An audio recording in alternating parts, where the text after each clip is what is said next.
Revenge with Karen. The break room coffee tasted like it had been filtered through a gym sock that saw action in Desert Storm. But at 10:15 p.m. on a Tuesday, you stop caring about the bouquet and start praying for the caffeine to kickstart your heart. I've been the lead systems architect at Very Core Logistics for 9 years. That's a fancy title that basically means I'm the janitor for the internet. I clean up the digital vomit left behind by Ivy League MBAs who think the cloud is an actual fluffy place where data lives happily ever after. I was 3 days out from Project Onyx, a global integration launch that was supposed to automate our entire shipping grid. My eyes felt like they were packed with sand and broken glass. Speaking of broken things, if you enjoy watching a corporate train wreck unfold in real time, go ahead and smash that subscribe button and give this story a like. It helps the algorithm more than whiskey helps my insomnia. Thanks. I was running a simulation on the fail-safes, code I wrote back when my hair didn't have gray streaks and my liver was still optimistic. The office was that special kind of quiet you only get in skyscrapers at night. The hum of the AC, the distant wail of a siren, and the sound of my own soul slowly leaking out of my ears. I was in the zone, rewriting a legacy patch that looked like spaghetti code from 1998, when the glass door to my office slid open. It wasn't a knock. It was an invasion. Enter VP Bad Haircut. His name is actually Brad, but in my head, he's always been the haircut.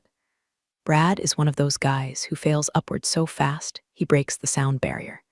He smells like sandalwood and unearned confidence. He was wearing a suit that cost more than my first car. He had that smile plastered on, the one that says, "I'm about to ruin your life, but I'm going to use HR buzzwords to do it." "Becky," he said. "I hate being called Becky. It sounds like someone who bakes muffins and doesn't know how to kill a process tree in Linux. Burning the midnight oil? Love the hustle." The integration layer was desynchronizing, I said, not looking up from my monitors. I had 3 screens going, matrix of green and white text that would make a normal person have a seizure. "I'm patching the hole before the load test tomorrow. If I don't, the Asian markets will crash the system before lunch." Brad laughed. It was a dry, hollow sound like shaking a box of Tic Tacs. "See, that's exactly what we need to talk about. You're always in the weeds, Becky, always looking at the nuts and bolts." I finally spun my chair around. My spine cracked like a glow stick. "Brad, nuts and bolts are the only thing keeping this company from becoming a spirit Halloween store. What do you want?" He sat on the edge of my desk. He actually sat on my paperwork. The disrespect was so palpable I could taste it. "We've been reviewing the synergy of the IT department. With Onyx launching, we need agility. We need freshness. My niece, Tiffany, you met her, right? The digital innovation intern, one who asked me if the server room had good lighting for her day in the life TikTok." I asked, my voice flat. "Yeah, I met her. She's got vision," Brad said, his eyes dead behind his designer frames. "She thinks your protocols are heavy, cumbersome. She calls it legacy drag. We need to pivot to a more lean, agile mindset." I blinked. "Legacy drag? Brad, that drag is the firewall keeping Russian hackers from turning our logistics network into a Bitcoin mine." Held up a hand, a manicured hand. "We've decided to go in a different direction, Rebecca, effective immediately." The air left the room. It wasn't a gradual leak, it was a hull breach. "Excuse me, we're letting you go," he said, checking his Apple Watch like he had a dinner reservation to get to. "Severance is standard, 2 weeks, but we need you to vacate the premises now. Security is already on the way up."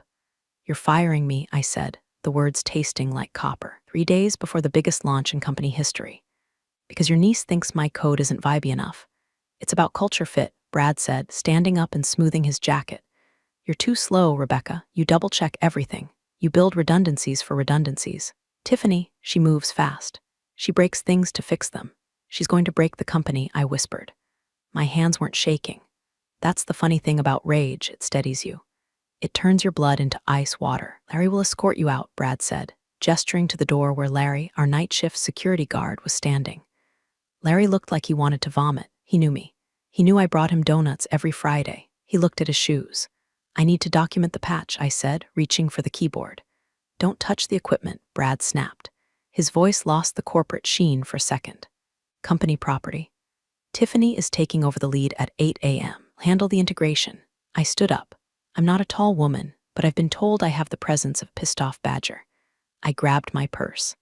I grabbed my pack of Marlboro Reds from the desk drawer, my one vice, usually reserved for the roof, but tonight I didn't care. Tiffany, I said, letting the name roll around my mouth like a curse word. The girl who thinks python is a type of snake at the zoo.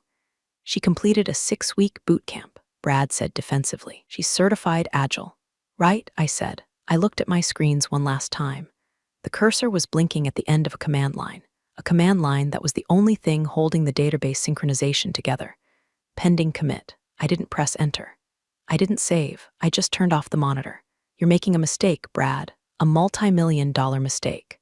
I'll take my chances with the future, he sneered.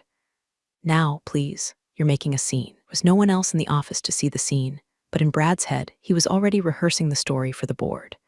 How he trimmed the fat. How he ushered in a new era of youth and vitality. I walked past Larry. It's okay, Larry, I said softly.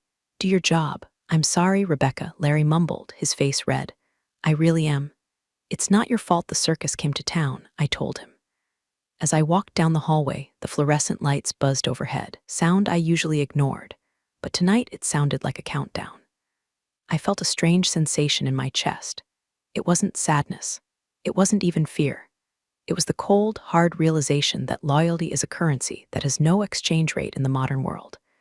I had given this place 10 years of my life, my sanity, and the best cartilage in my knees. And they were trading me in for nepotism higher with a ring light and a live, laugh, love mousepad. Hit the elevator button. The arrow lit up, down. Too slow, I muttered to myself, lighting a cigarette right there in the hallway under the no smoking sign. We'll see about that.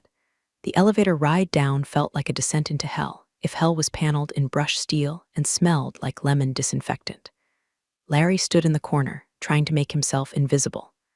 I didn't blame him. He was just a guy trying to pay for his kids' braces. He was the one carrying a cardboard box full of personal effects. A stapler, a framed photo of my dog, God rest his soul. He was the only male in my life who never lied to me, and a stress ball shaped like a grenade. When the doors opened on the ground floor, I expected to be ushered straight to the revolving door. But Brad, in his infinite wisdom, had forgotten that my parking pass was still on my desk. Larry, I need my pass, I said. I can't get my truck out of the garage. Unless you want me to ram the gate? Larry looked panicked. I can go get it, I'll go, I said. I left it right next to the server keys. We went back up. This time, the elevator opened to a different scene. The silence was gone. Music was blasting. Not good music. It was that repetitive, soulless electronic pop that sounds like a robot having a panic attack. And there, sitting at my desk in my ergonomic chair, was Tiffany. She looked like she had been assembled in a factory that makes influencers. Perfect hair, perfect nails, and a terrifying lack of awareness in her eyes. She had pushed my dual-monitor setup aside to make room for her laptop, which was covered in stickers.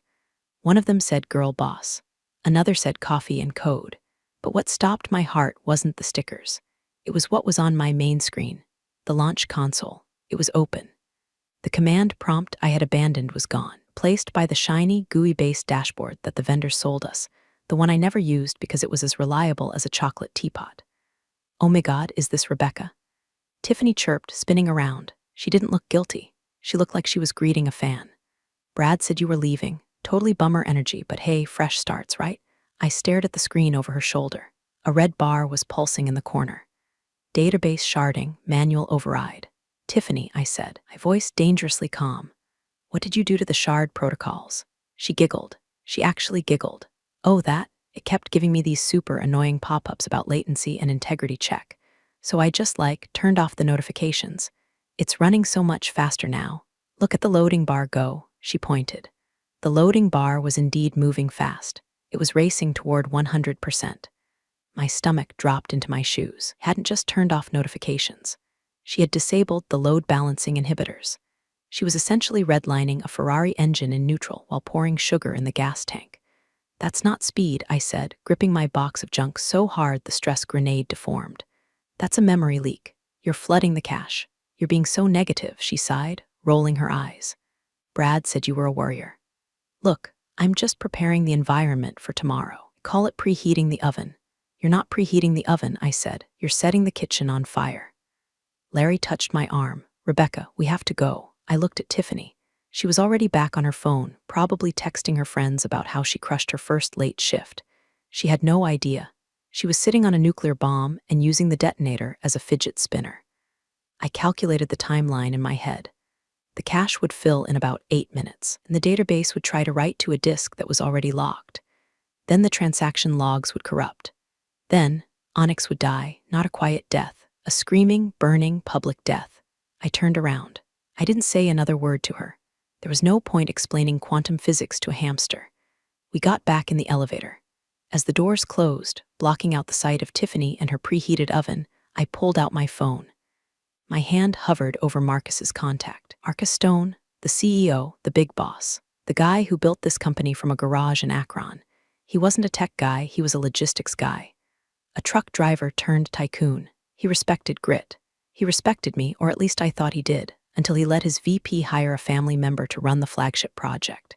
Maybe he didn't know. Maybe Brad spun him a story. I looked at the time on my phone. 10:28 p.m. The crash would happen at roughly 10:38 p.m. I typed. My thumbs moved with the precision of a sniper. To Marcus Stone, CEO message. The launch fails in 10 minutes. Good luck, I hit send. The elevator dinged at the lobby. The night concierge, a sweet lady named Gladys, waved at me. I didn't wave back, I just stared at my phone. 3 dots appeared instantly. Then the reply buzz. From Marcus Stone, CEO message. Don't leave the building. I stopped in the middle of the marble floor. The revolving door was 10 feet away. Freedom, unemployment, a bottle of wine, and a long cry. But the phone buzzed again. From Marcus Stone, CEO message. I'm 2 minutes out. Wait, I looked at Larry. Larry, I think I'm going to sit on the couch for a minute. Larry looked at his radio, then at me. Technically, you're trespassing now, Rebecca. Technically, Larry, I said, dropping my box on the expensive Italian leather sofa. I'm the only person in the zip code who knows where the bodies are buried.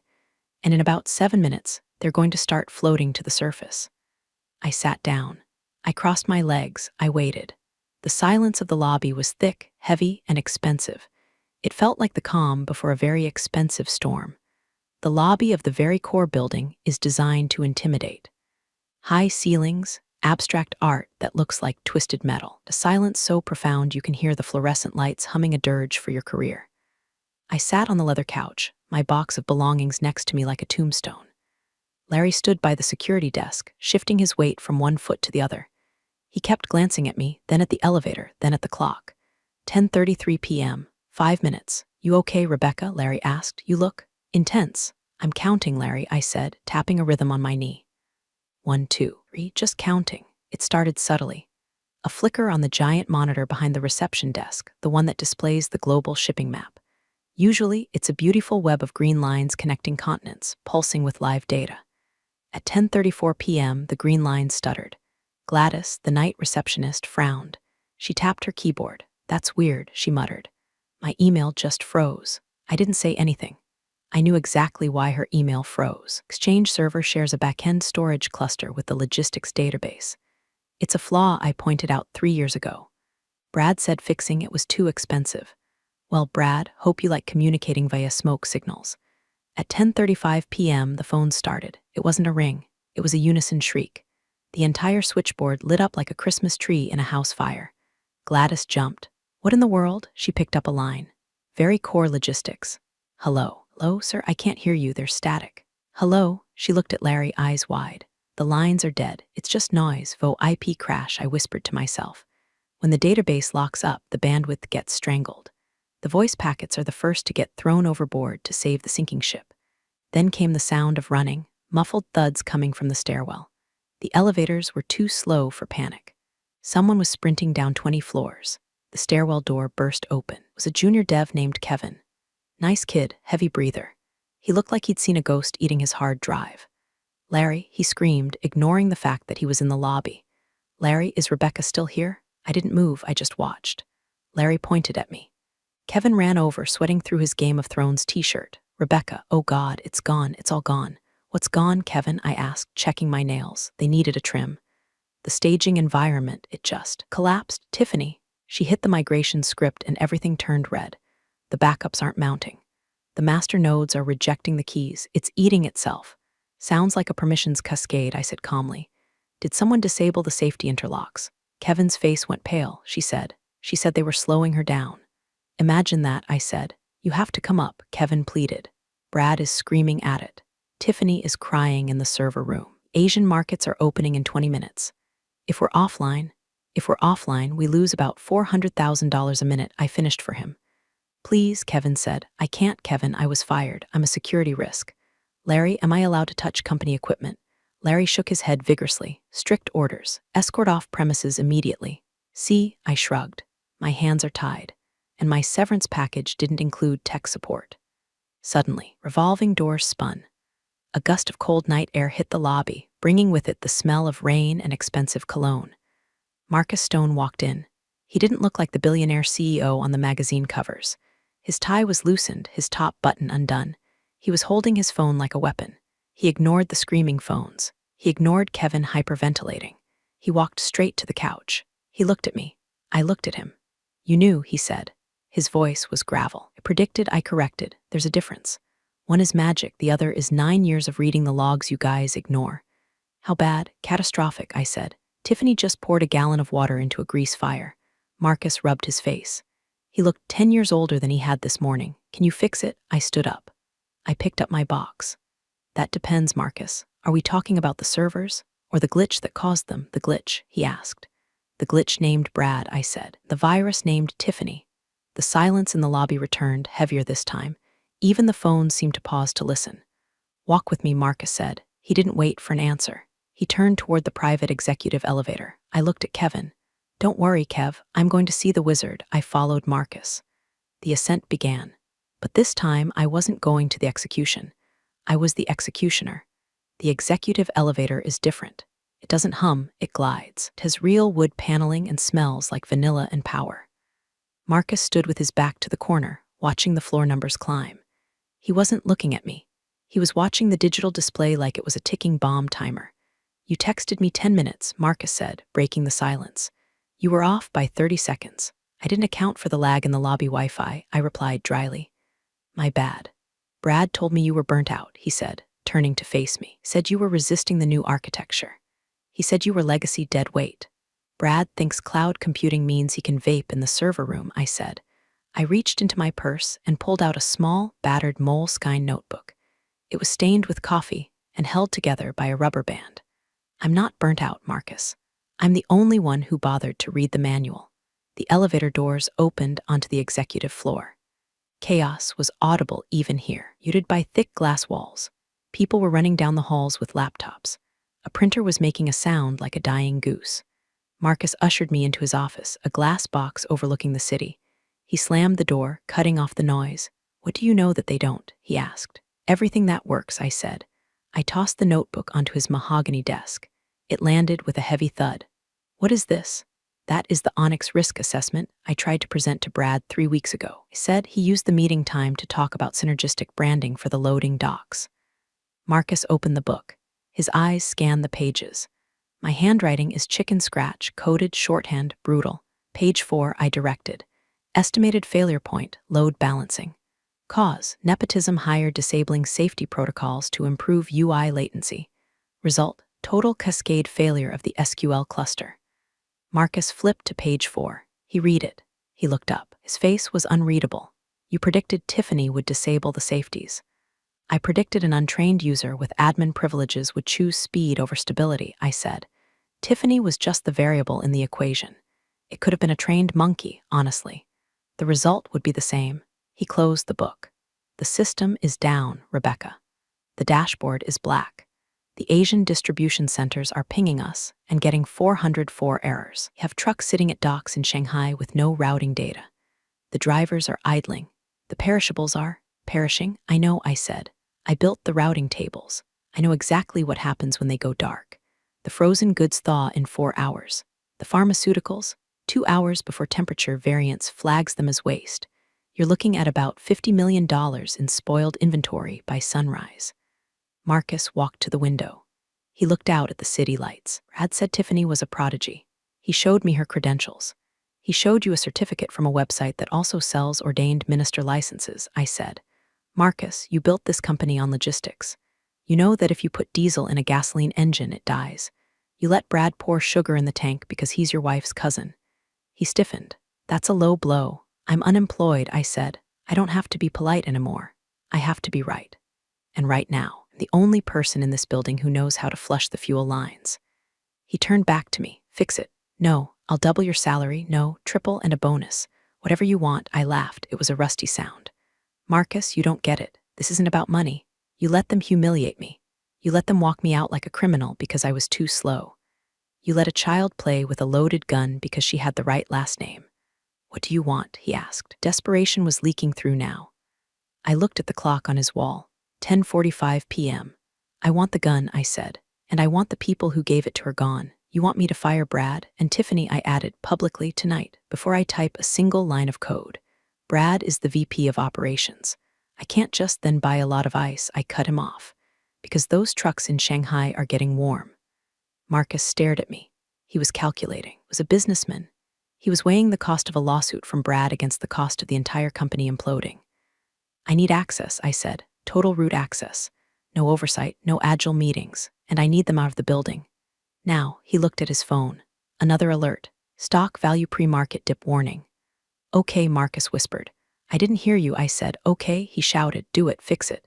I'll handle Brad and Tiffany, her too, just save the launch. Picked up my notebook. Get me a terminal. And get me some coffee that doesn't taste like ass. Marcus moved fast when he had to. He grabbed his desk phone. The landline was the only thing still working reliably and barked an order to security. Code red, executive override. Restore credentials for user ID, rmiller01. Authorization code, Alpha Zulu 9. He hung up and looked at me. You're live. Not yet, I said, standing my ground. I need the room. What room? The war room, the main server hub, and I need it empty. I don't work with an audience, especially not an audience that thinks Control-Alt-Delete is a hacking tool. Fine, Marcus said. Let's go. We left his office. The hallway was a scene from a disaster movie. People were huddled in groups, whispering. Some were crying. The smell of fear was stronger now, acrid and sharp. We reached the double doors of the IT command center. Through the glass, I could see them. Brad was red-faced, screaming at a wall of monitors that were all displaying critical error messages. He was flailing his arms, looking for someone to blame. Tiffany was sitting in the corner, holding her knees, sobbing into her girl boss hoodie. The rest of the team, Kevin, Sarah, the other devs, were standing back, terrified to touch anything lest they be blamed for the crater. Marcus pushed the doors open. Air conditioning in the server room is kept at crisp 68 degrees, but it felt like an oven in there. Brad, Marcus's voice boomed. Brad spun around. Relief washed over his face when he saw the CEO, then curdled into confusion when he saw me. Marcus, thank God, we've been hacked. It's a cyber attack. I was just telling the team, this has Russian signature written all over it. And look, he pointed a shaking finger at me. Why is she here? I had her removed. She's here because you're an idiot, Brad, Marcus said. His voice was deadly quiet. The room went silent. The only sound was the whir of the cooling fans, working overtime to cool down processors that were locked in infinite loops. Excuse me, Brad sputtered. You're relieved of command, Marcus said. Get out. Marcus, you can't be serious. This is a crisis. We need leadership. We need a surgeon, Marcus said. You're a butcher. He turned to Tiffany. You too. Out. Tiffany looked up, mascara running down her cheeks. But Uncle Brad said I could fix it. I just need to reboot the, if you touch one more button. I stepped forward, my voice cutting through the air like a serrated knife. I will personally make sure you never work with anything more complex than a toaster for the rest of your life. Tiffany shrank back. This is insane, Brad yelled. You're trusting her? The one we just fired for incompetence. I fired her because you told me she was slow, Marcus said. Turns out she wasn't slow. She was careful. There's a difference. Now, get out before I have Larry drag you out. Brad looked at Marcus, then at me. He saw the notebook in my hand. He saw the look in my eyes. He realized, perhaps for the first time, that his MBA buzzwords had no power here. This was the engine room, and he was just a passenger. You'll hear from my lawyer, Brad spat, and you'll hear from the shareholders, Marcus countered. Go. Brad stormed out, grabbing Tiffany by the arm. She was still wailing about her reputation. The door swung shut behind them. I looked at the team. Kevin, Sarah, Mike, they looked like hostages who had just been liberated. All right, I said, dropping my purse on the nearest desk. Show's over. Kevin, get me a terminal. Sarah, kill the external gateway. We're going dark for 5 minutes. Dark? Sarah asked, trembling. If we go dark, the tracking API fails. It's already failed, Sarah said, rolling up my sleeves. We need to stop the bleeding before we can stitch the wound. Cut it. Sarah nodded and typed furiously. I sat down at the main console, the one Tiffany had abandoned. It was still warm. I pulled a disinfectant wipe from my pocket. I always carry them. Keyboards are gross, and wiped the keys. Marcus, I said, not looking back, you might want to cover your ears. I'm about to violate about 14 corporate policies to bypass the lock. Just fix it, Marcus said from the doorway. I cracked my knuckles. I lit a cigarette. You can't smoke in here. Kevin squeaked. The halon system. Disable the smoke detectors, Kevin, I said, taking a drag. Daddy's home. The screen was a wall of red text. Fatal exception. Segmentation fault. God has left the chat. Okay, the last one was in my head, but it might as well have been there. Tiffany had managed to do something impressive. She had forced a multi-threaded database into a single-thread execution queue. Imagine trying to force the entire population of New York City through a single revolving door at the same time. That's what she did to our data. Okay, listen up, I barked, ash falling onto the desk. We're doing a hot swap on the kernel. Kevin, I need you to mirror the transaction logs to the sandbox. Don't try to parse them, just raw copy. Go. On it, Kevin said, typing so fast his fingers blurred. Sarah, I need you to manually lock the Asian distribution nodes. Send a system maintenance flag. It's a lie, but it buys us 10 minutes before they start calling the embassy. Flag sent, Sarah said. Her voice was steadying. She trusted me. I turned my attention to the core. The database was thrashing, writing, and rewriting the same corrupted blocks. I had to kill the brain to save the body. Open the command terminal. The black screen with the white cursor, my old friend. Sudo kill -9-1 whoa, Mike said from behind me. You're killing the root process, that's suicide. It's a defibrillator, I muttered. Clear, I hit enter. The screens went black, all of them. The hum of the servers dropped in pitch as the fans spun down. The room fell into a terrifying silence. Did we just delete the company? Kevin asked, his voice high. Wait for it, I said, taking a long drag. 3 seconds, 4 seconds. Come on, you piece of junk, I whispered. I wrote you better than this. Suddenly, a single line of green text appeared on the main screen. System reboot initiated. Checking integrity. Legacy protocol found. Rebecca is paranoid v2.0. What is that? Marcus asked, stepping closer. That, I said, pointing at the screen with my cigarette, is the bloat Brad wanted to get rid of. It's a ghost image of the system I stash in a hidden partition every 6 hours. It's slow to create, which is why the system lags sometimes. But it's immutable. You backed up the whole architecture. I backed up the soul of the machine, I said. Tiffany couldn't delete it because she didn't know how to look for hidden partitions in a Linux environment. She's a Windows girl. The screen began to scroll faster, green text cascading like a waterfall. Restoring tables, 10% restoring tables, 40% restoring tables, 85% Kevin, get ready to reopen the gateway on my mark, I said. When this hits 100%, we're going to have a tidal wave of pending requests. Brace the load balancer. Ready, Kevin said, restore complete. System online, now, I yelled. Kevin hit the key. The screens lit up. The map of the world flickered back to life. The red lines turned yellow, then green. Graph showing pending orders spiked vertically, then leveled off as the system chewed through the backlog. The room exhaled. It was a collective physical release of tension. We're stable, Sarah said, sounding like she might cry. Pings are returning normal. Latency is better than before. Because I flushed the cache while I was down there, I said, crushing my cigarette into an empty soda can, like unclogging a toilet. Sometimes you gotta get your hands dirty. I spun the chair around to face Marcus. He was staring at the screen, mouth slightly open. You saved it, he said. I didn't save it, I corrected. I just restored the factory settings. The settings I designed, the trucks, he asked. Getting their data now, I said. Shanghai is loading. You lost maybe 10 minutes of operational time and a little bit of dignity. Marcus looked at me. Rebecca, I said. Don't thank me. And don't offer me a raise yet. Not done? What do you mean? The system is fixed, I said, standing up. But the company is still broken. We need to talk about the glitch that caused this. And I don't mean the code. I grabbed my purse. Where are you going? Kevin asked. To the boardroom, I said. I assume you're calling an emergency meeting, Marcus. Marcus nodded slowly. Yes, I am. Good, I said, because I have some conditions for my continued employment. And they involve a lot of paperwork. Adrenaline crash after a system restore is a physical thing.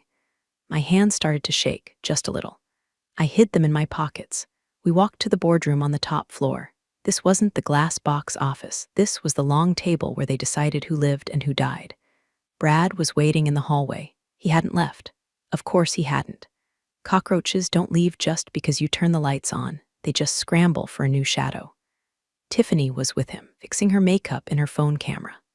Marcus, Brad stepped forward, his tie straightened, his manager mode re-engaged. Look, I've been making calls. I have a team from Deloitte ready to come in and do a full audit. We can spin this as a planned stress test gone wrong. The market doesn't have to know about the outage. A planned stress test? I laughed. It echoed in the marble hallway. Brad, you don't stress test a live environment during a global launch. That's like testing airbags by driving into a wall with your family in the car.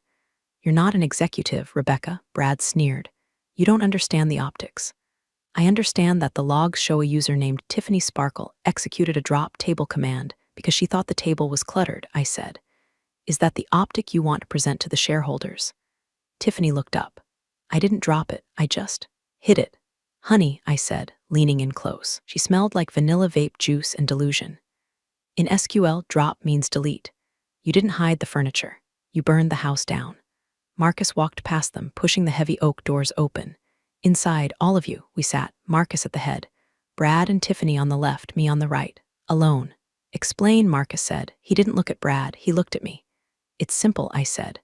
Vericore has a complex logistics stack. It's old, it's heavy, but it's robust. Relies on a series of checks and balances, protocols I put in place to prevent data collisions.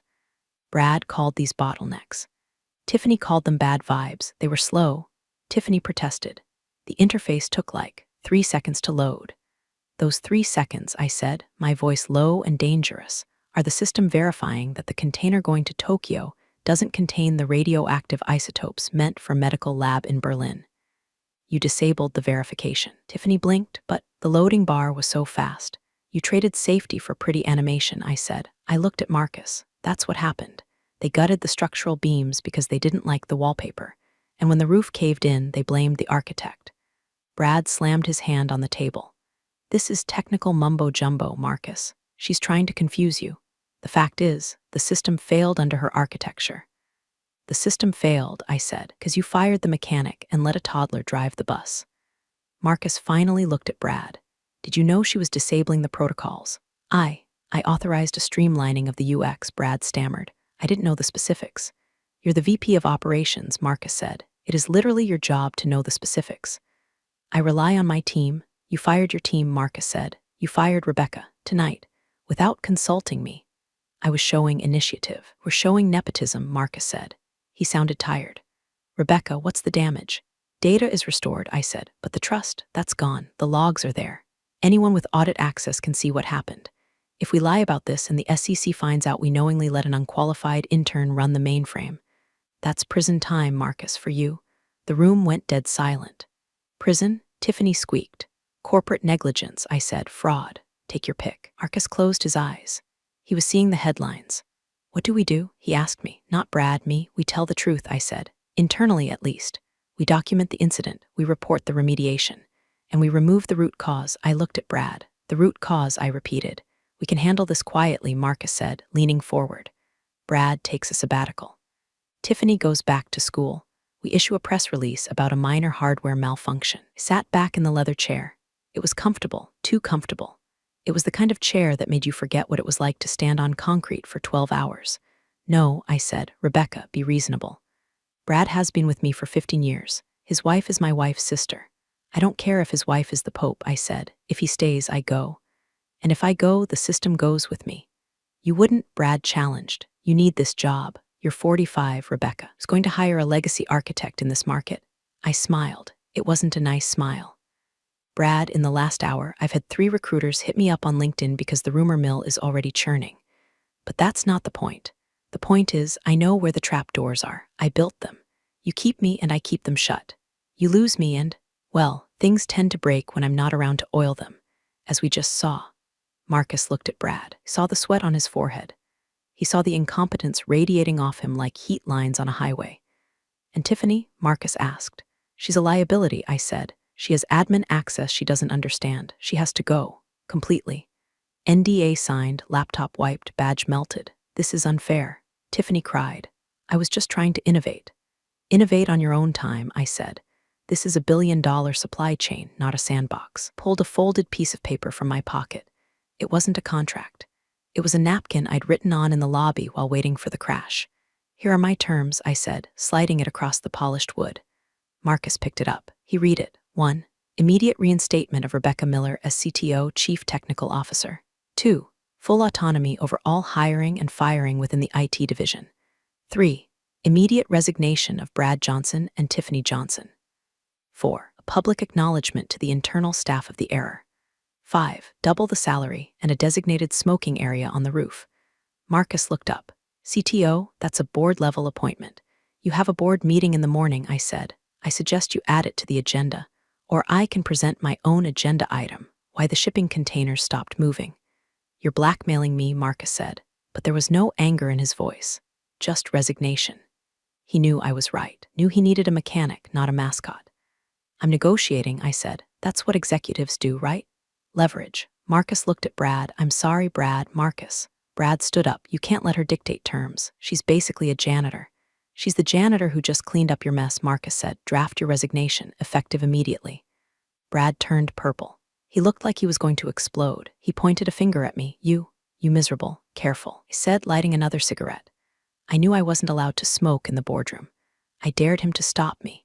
You don't want to burn bridges. I might be the only one who can give you a reference for your next job, assuming you want to work in. I don't know, data entry. Brad grabbed his jacket and stormed out. Tiffany followed, looking at her phone, probably deleting her day in the life video. I looked at Marcus. Do we have a deal? He looked at the napkin, looked at the smoke curling up from my cigarette. Welcome back, Rebecca, he said. The emergency board meeting at 9 a.m. was a sterile affair. Men in gray suits sat around the table, drinking sparkling water and looking concerned. Marcus sat at the head. I sat at his right hand. I wasn't wearing a suit. I was wearing my hoodie and jeans. I didn't care. I was the one holding the keys. The incident last night has been contained, Marcus told them, thanks to the quick action of our new CTO, Rebecca Miller. He gestured to me. The heads turned. They didn't see a middle-aged woman with coffee stains on her sleeve. They saw the firewall. They saw the insurance policy. Miss Miller, the chairman of the board, said, "Can you assure us this won't happen again?" "I can assure you," I said, my voice raspy from a night of chain smoking and coding, "that as long as I'm running the architecture, nobody touches the core without my fingerprint, moving back to a stability-first model. No more vibes, just math." They nodded. They liked math. Math made money, and the personnel issues, the chairman asked. Resolved, Marcus said quickly. We've restructured the leadership. Restructured. That's a nice word for threw the trash out. I walked out of that meeting with a new title, a salary that looked like a phone number, and a key card that opened every door in the building. I went back down to the server room. The team was there. Kevin, Sarah, Mike, they were working quietly. The panic was gone. The hum was back, that steady, rhythmic drone of a healthy data center. It's a sound better than any symphony. Hey boss, Kevin said. I removed the girl boss stickers from the monitor. Used goo gone. Good work, Kevin, I said. Now patch the Exchange server. Properly this time. I walked to my office, my real office. I closed the door. I sat in my chair. The one with the busted lumbar support. Buy a new one tomorrow, Herman Miller, the expensive kind. I pulled up the logs one last time. Everything was green. The world was moving. Trucks were rolling. Ships were sailing. And nobody knew that for 10 minutes, the entire global economy had held its breath because a 22-year-old wanted to make a tick-tock. I opened my desk drawer. I pushed aside the stress grenade. I pulled out a small bottle of bourbon I kept for emergencies. This wasn't an emergency. This was a celebration. I poured a shot into my world's okayest coder mug. I put on my headphones. I didn't play music. I opened YouTube and found a video, Danny DeVito eating an egg 10-hour loop.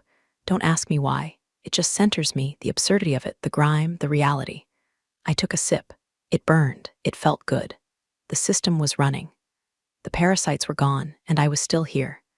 Too slow, I whispered to the empty room, raising my mug to the screen. I watched the loading bar of my life hit 100%. We're all healed. Big thanks, you legends of the old office days. Subscribe to keep the switch-flicking chaos alive. Your ex-boss is shaking in their loafers.